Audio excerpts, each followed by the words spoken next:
Hello everyone and welcome to this video. In continuation of our last discussion, in the last video we talked about this basic simple change equation where E stands for effectiveness of any change effort is a multiplication of quality of that change and its acceptability.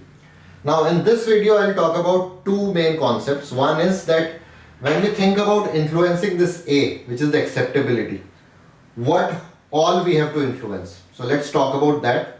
And in the second part of the video, I'll talk about the types of resistance that come in the way of any change effort in the organization. So let's talk about this A. So when we said in the last video that it's critical to influence this A or raise the value of this A if we want to have any effective change effort. Now this change effort could be an introduction of a new product, a new solution, implementing a new business strategy, or creating a new sales pipeline. So anything that we want to do for the first time in the organization is in the scope of this effort. So when we talk about A, we hear concepts like organization is resisting, top management is resisting, employees are resisting. Now if you look at these entities, these are very abstract concepts. Now organization does not exist in reality. It's a very abstract concept. So to give you an example, let's say forest. When we say forest is a very abstract concept. But each individual tree is the real entity. Similarly, when we say country, country does not exist as an entity. It's again an abstract concept. Country comprises of again its people.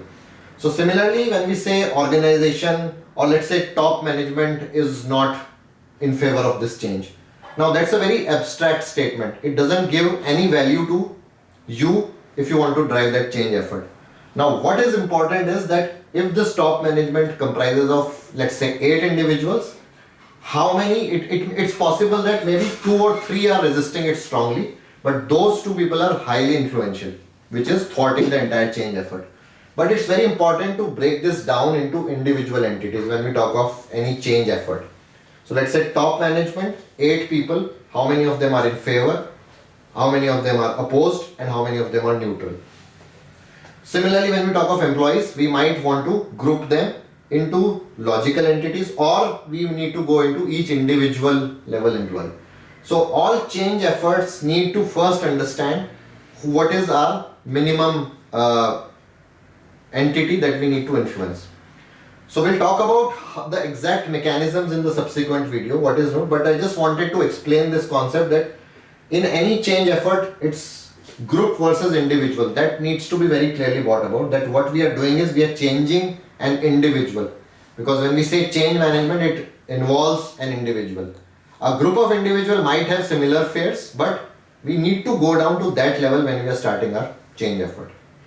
So this is the first thing that I wanted to talk about.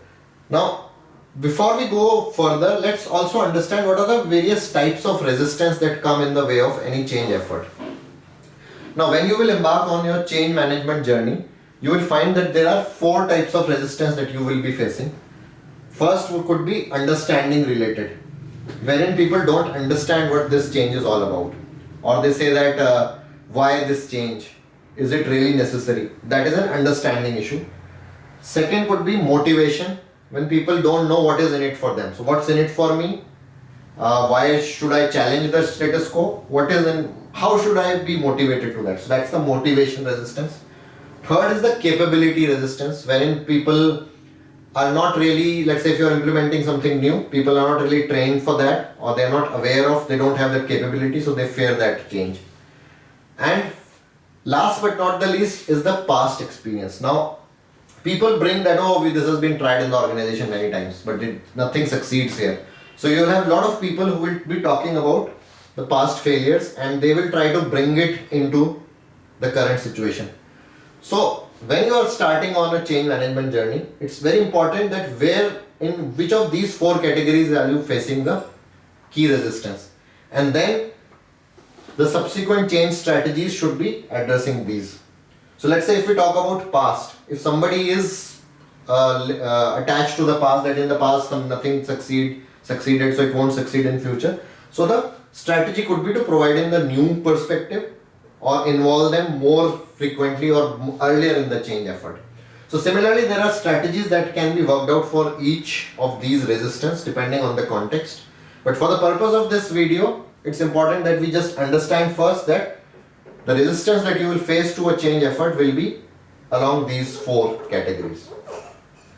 So just to summarize, we talked about what acceptability really is, wherein do we need to find that acceptability, which is at an individual level to start with. We need to go to that level. If we are starting with top management, let's see who constitutes top management and how each individual's position is today.